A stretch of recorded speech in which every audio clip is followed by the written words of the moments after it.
Good morning, good afternoon, good evening, wherever you are. Welcome to Social Media Fridays, episode 101. Each week we meet here to talk about what happened in social media in the last 7 days.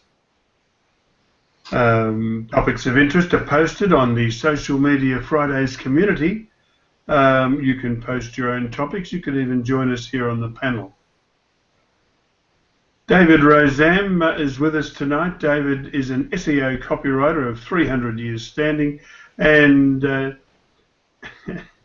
think it's 12 years, Look, 8 I, years, I know 12 I'm years. old, but come on, 300 years. Yeah. All right. Is it 8 years or 12 years as an SEO copywriter, David? I'd never get it right. Oh, 14. 40. 14. 1-4, not 40. Oh, 14. Is the internet that old? We're going to update your spiel for me. Okay. You can find David at writingforseo.org.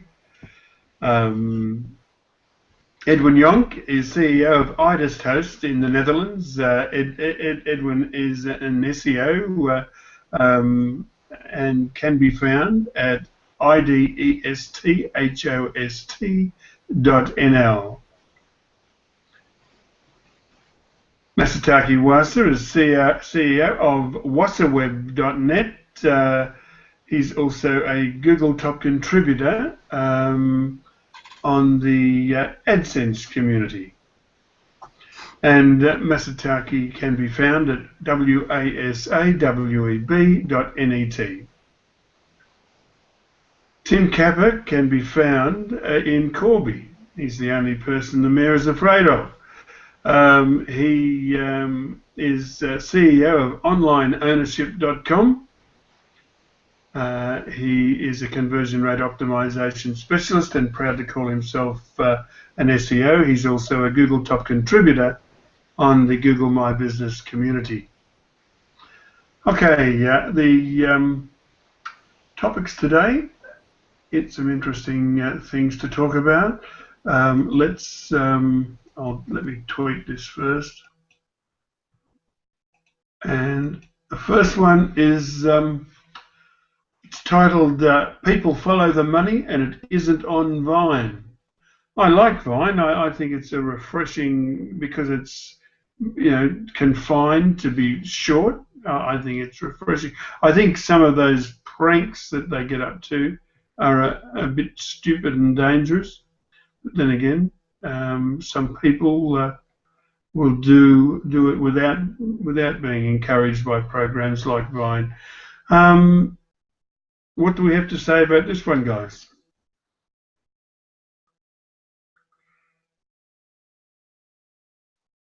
David Rozan wants to know, who does Doctor Who eat his pizza with?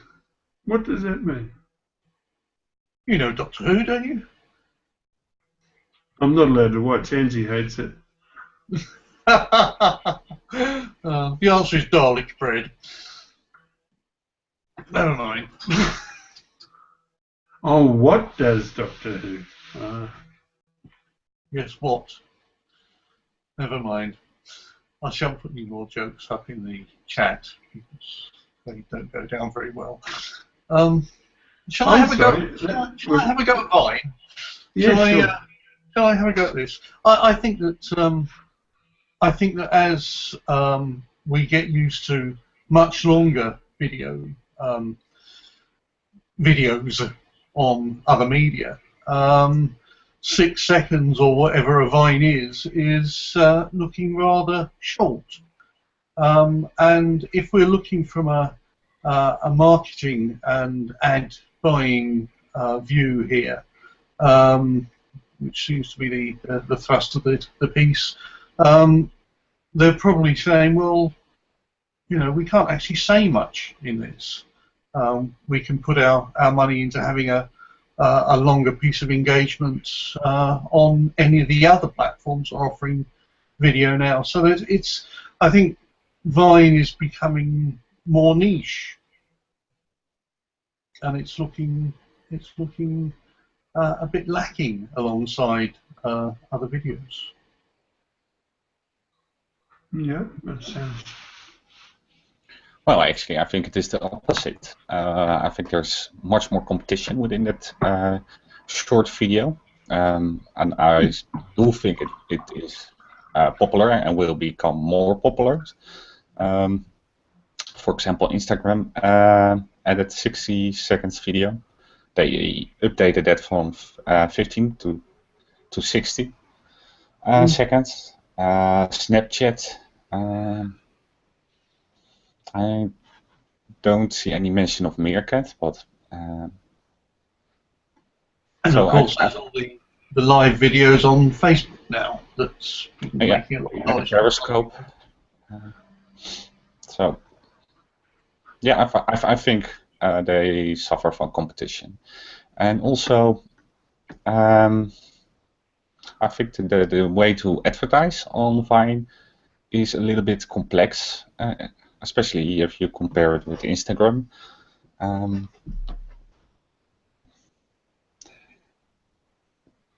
And at the end, the creators go where the money is, right? And if this isn't on Vine, then they go to Facebook or Instagram. Yeah.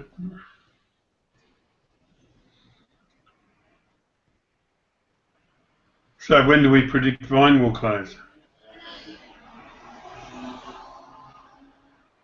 Oh, I don't know. My crystal ball isn't here.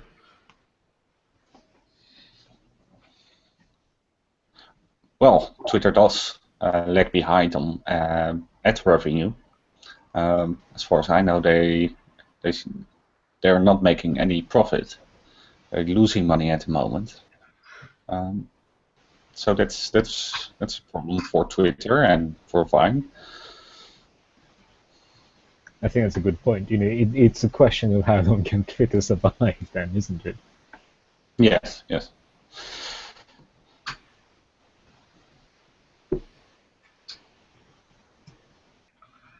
Okay, will we call that a wrap? We'll call that answered. Okay, this is one I have absolutely no clue about.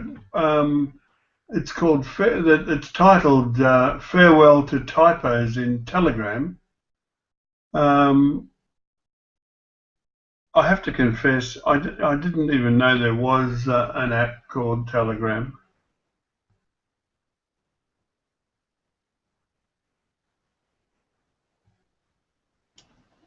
Well, Telegram is basically an alternative for WhatsApp.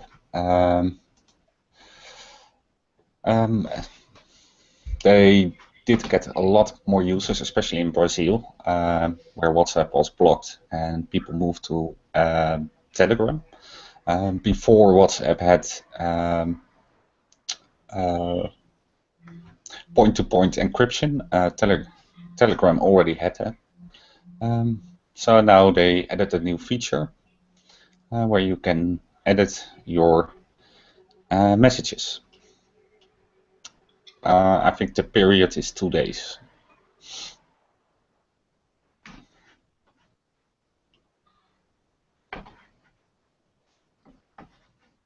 So if I wanted to load Telegram, where would I find it? In your favorite app store. I don't. Well, is there a Windows app? I have no idea. No, me neither. I'm pretty sure you can find it at, for iOS or for Android. I think it's time I got a new phone. You were looking at iOS. I was. Then I saw how much. I saw how much they cost, let alone the gold ones. I mean, they must be made from gold. The cost of the standard thing. I mean, it's just a phone, for goodness sake. Shouldn't have to sell one of your children to get a phone. Or your That's why I kidneys. have no children. I've been selling them to get my iPhone.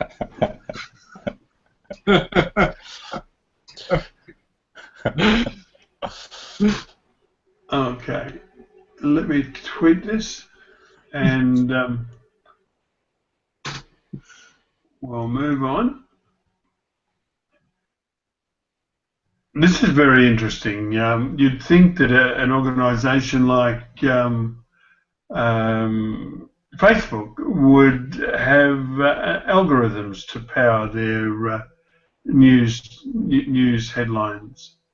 But then again, given some of the output of so-called artificial intelligence that I've seen recently, it's not really surprising that they probably, that they are doing things in AI, but no doubt that they looked at what they could do and declared it rubbish. Google doesn't find itself banned by the same standards, but anyway, it's good news to hear that Facebook relies on the intervention of a small editorial team to determine what makes its trending module headlines. As long as they're Bernie Sanders voters, I couldn't object to that. Well, actually, they had a problem with regard to the trending topics during the riots in Ferguson. They didn't appear that particular news prior 2014, so they wanted to fix that. The way to fix that was with news curators, and they mainly look at the largest news websites. In this article, BBC, CNN, Fox News, The Guardian, NBC, the New York Times, USA Today, the Wall Street Journal, Wall Street Post, Yahoo News. Those were basically the sites where they look to see what should be a trending topic.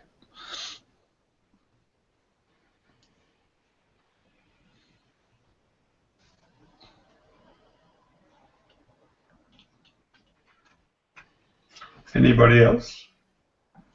Well, the story isn't over, Jim.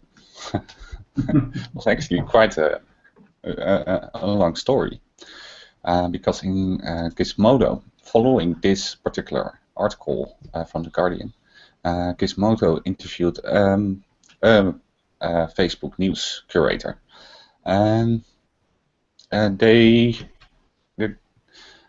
pretty much blocked the right-wing CPAC, Mitt Romney, Rand Paul, and other conservative topics from appearing in the highly influential section.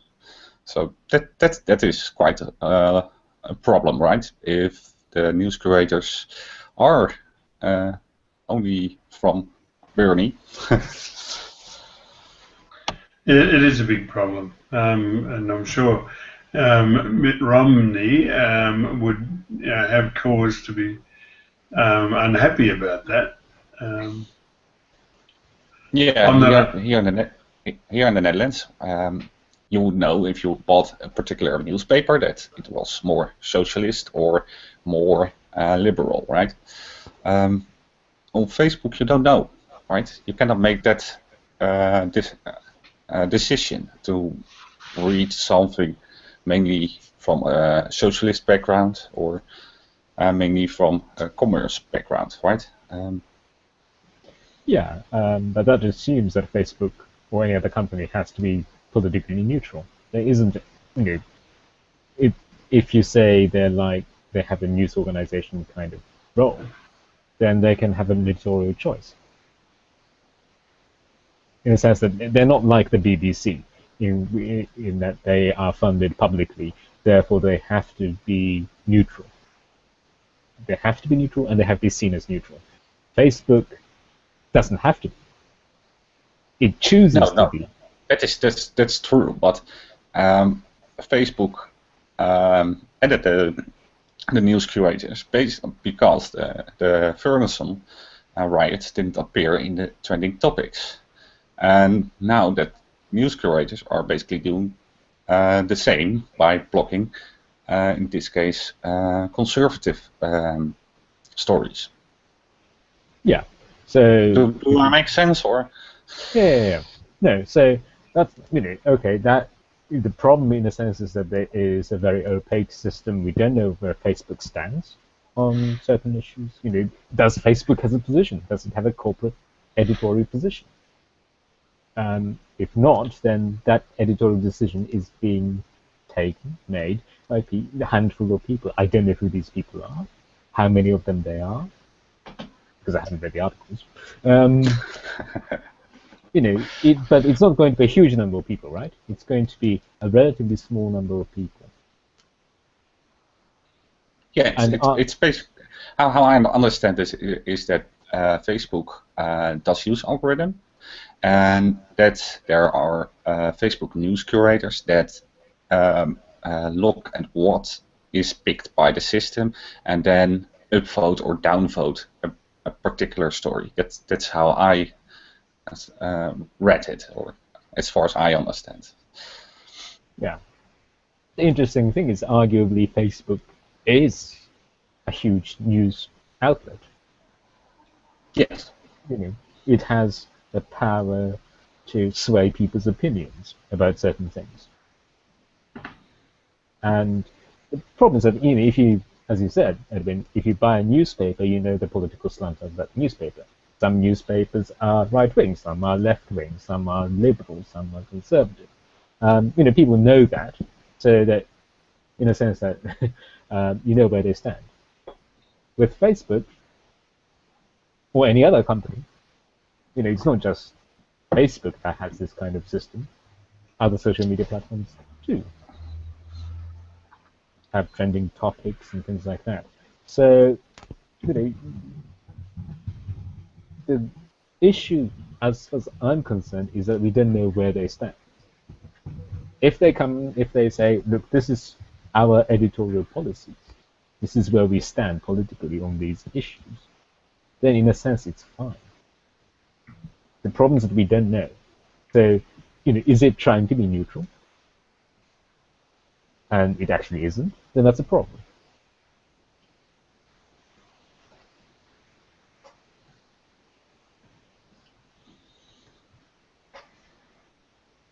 So I think it's a question about where they stand.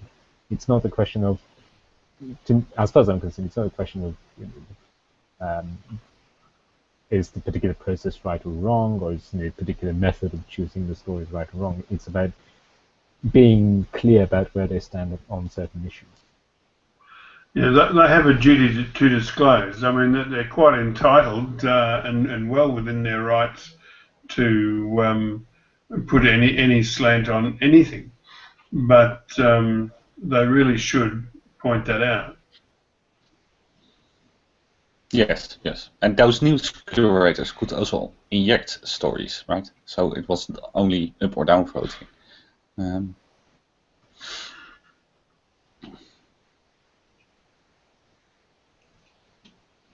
But they have a meeting this Wednesday, so.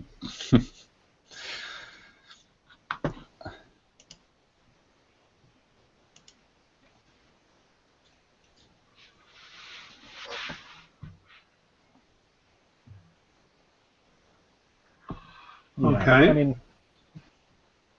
you go ahead, Mr. Taki. Sorry. No, I was just going to say that I think you, Jim, and Edwin have made really good points. I think it is about clarity of position. I mean, if they say, look, Facebook stands, or any other company, any other big internet company says, okay, we stand on on this side, on this particular issue, and in a sense, then that'd be fine. It is about making sure that everyone knows where they stand.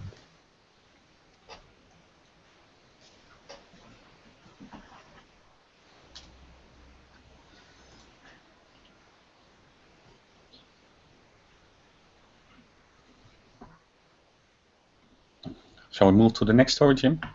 Yes, that we most certainly will.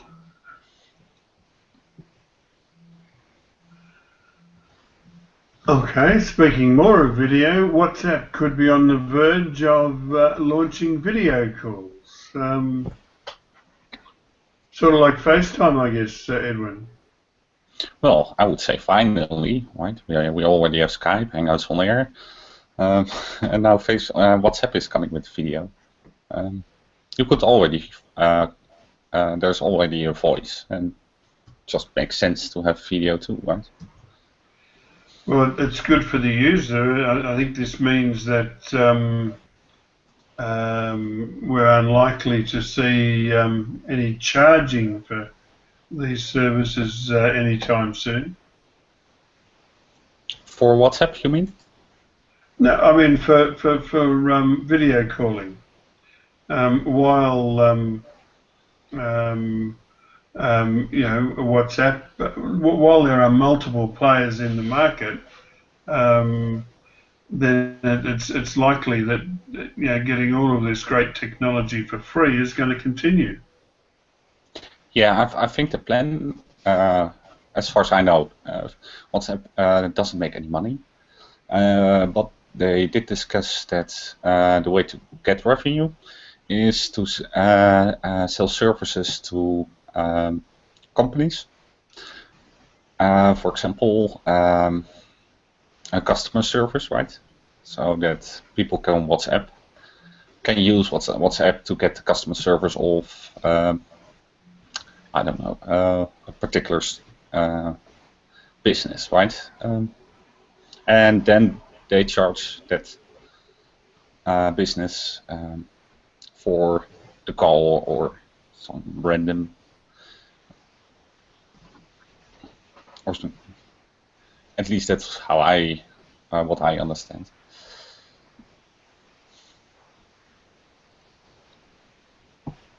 Yeah. So I think it will remain free. It was paid. I think it was $1, but they removed it recently. So I think WhatsApp will be free for consumers, right?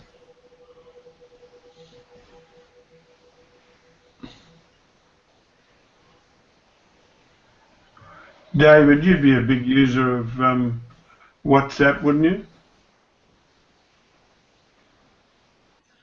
No, no.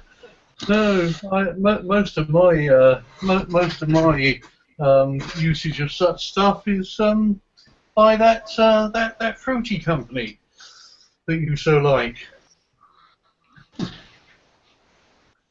But then the other also has to have an iPhone, no? Or an something. It's funny. Nearly everyone I am in regular contact with, apart from you lot of weirdos, has an Apple device of one sort or another, and okay.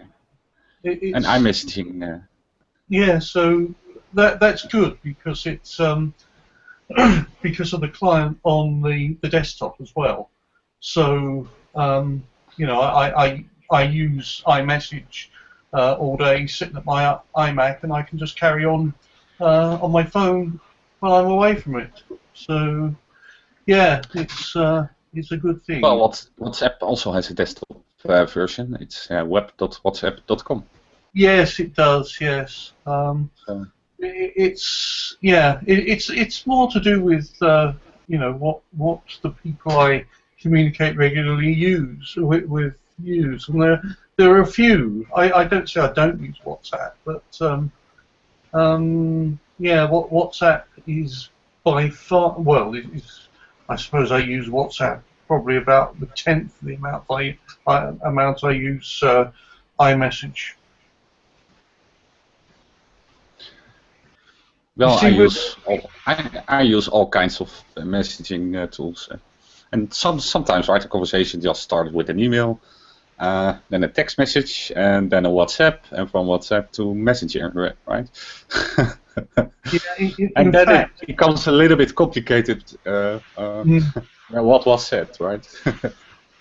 Yeah, I probably use Facebook Messenger as my second most used messenger client because of all the people I know on Facebook, and that tends to happen. I've just put Telegram on my phone though, so if anyone wants to telegram me, you know, we can actually put the put everything we say right after we've said it wrong, and withdraw insults and all sorts of useful things like that.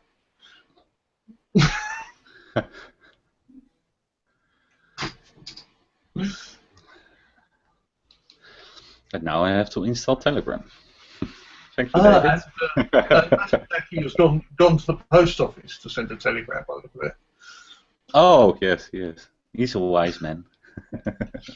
I think he's got the wrong end of the stick there.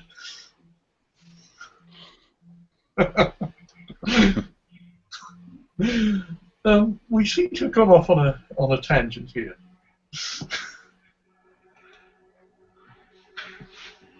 Okay. So, do we have anything more to say about this article? No, not really. Okay, well, I fear that when I click this button, I'm going to see thank you for watching. Yep. You are Do right. we have any other items of general business? Okay. Well, look, thank you for watching. Your interest in what we do makes what we do worthwhile. We'll be back at the same time next week to do this all again. But for now, it's good night and thank you.